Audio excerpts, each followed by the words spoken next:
everyone, and welcome to a new video. So recently, people have been bringing up some edgy things that Ice Poseidon has said in the past, and have been trying to cancel him. And this has even managed to get Karl Jacobs, one of the biggest Minecraft streamers out there, a ton of backlash. Now, before we get started, so many people watch these videos and are not actually subscribed, so if you enjoyed the video at any point, then please consider doing so. It's completely free and it helps support these videos a ton. Now let's get started. So a few years ago, Ice Poseidon was one of the biggest IRL streamers on Twitch, and he had said some pretty racist and homophobic things. And he also had a very toxic fan base that would continuously swat him and say tons of edgy things in his chat. Now in 2018, Ice Poseidon was actually banned from Twitch and he had to move over to YouTube, and at this time he decided to not be as edgy as a person and completely changed,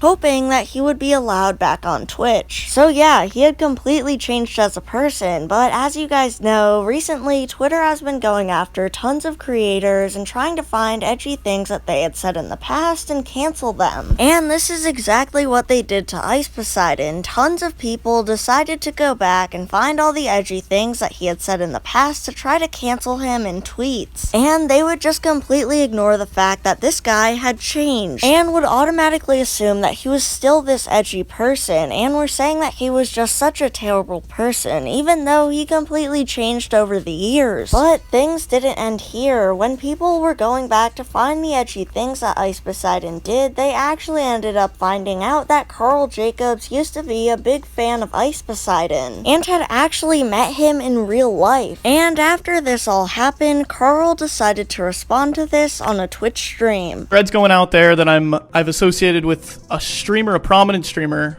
that is currently known for a lot of bad stuff, like racism, any phobia you could think of. And I just want to make it clear, 1,000,000% I don't condone anything they've done. I don't know, I'm sorry that I've made anybody feel uncomfortable, because I understand that. You know, I went stream sniping, and I just wanted to address that and say, like, I am sorry that I've upset people. I guess for context, I've always been a massive fan of Twitch, right? And I've always wanted to be a Twitch streamer. It's just been my passion. I was never a massive fan, but I guess I did actively support bad content creators at one point, and I am sorry. Now, after this happened, Ice Poseidon tweeted out this: "I got did dirty. I'm sorry for being the streamer everyone watched. 2017 to 2018 was a different time, and edginess was perceived differently. And I'm so tired of getting thrown under the bus, though I've done my dues and I've changed for the better. It's been years. Judge someone for the present, not the past. Refusing to let people change is terrible, because we've all been young and dumb before. Humans ain't perfect, so stop pretending like they are. Also, to you MC stans, everyone was edgy back in 2017 to 2018. You just weren't born yet." And I honestly do agree that Karl Jacobs really shouldn't have made it seem like Ice Poseidon was still this terrible person. And I do feel bad that now Ice Poseidon has to constantly look back at the things that he used to do and is constantly being shamed for it. Now, after this all happened, tons of people, including Keemstar, had made tweets showing support for Ice Poseidon. These videos.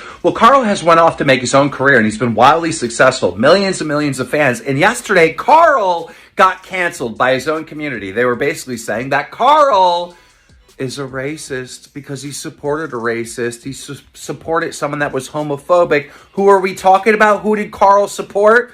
Ice Poseidon. Yeah, back in the day, Ice Poseidon, in real life streamer, very toxic community, toxic jokes, racist, homophobic jokes, whatever. Karl stream sniped him. Karl showed up on one of Ice Poseidon's streams. Karl was a fan of Ice Poseidon. So yesterday, Karl's fans were like, how could you support a racist? How could you support a homophobic? You know, how could you support Ice Poseidon? Karl, you're canceled. Karl uploads an apology video where he was like distancing himself from Ice Poseidon, saying, I don't really support bad streamers anymore, and I wasn't really that much of a fan, and I know I stream sniped him, but I wasn't really that much of a fan, and blah, blah, blah. What Karl should have said is, you know, I was a fan of that stuff, and I'm no longer a fan, because that would have been the truth.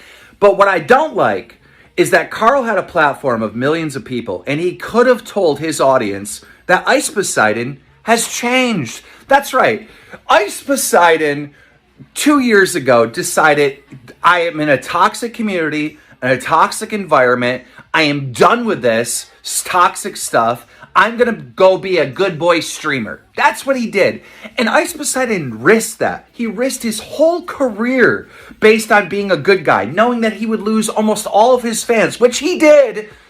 Over the last 2 years, Ice Poseidon hasn't done anything edgy whatsoever. I'm so sick of us as a community not acknowledging those that change for the better. And after this, Ice Poseidon continued to go on a rant on Twitter about this entire situation. And I do feel bad for Ice Poseidon for being thrown under the bus like this, because Karl Jacobs has tons and tons of fans. And most of Karl's fans are most likely not gonna go and realize that Ice Poseidon had actually changed, and are automatically gonna assume that what Karl Jacobs said is the truth, and that Ice Poseidon is still a bad guy. And after this, Karl Jacobs started to get a lot of backlash from an entirely different group of people that were just upset at how he apologized. But it's just pretty crazy to see that people literally could have gotten mad at him months and months ago, even years ago. But it really does prove that recently Twitter has been getting really bad. But yeah, this entire situation was pretty interesting. And if you did enjoy this video at any point, then it would mean a ton if you did subscribe. And if you have watched all the way to this point in the video, then comment cookie. Alright, thanks for watching, and I'll see you in the next one. Bye!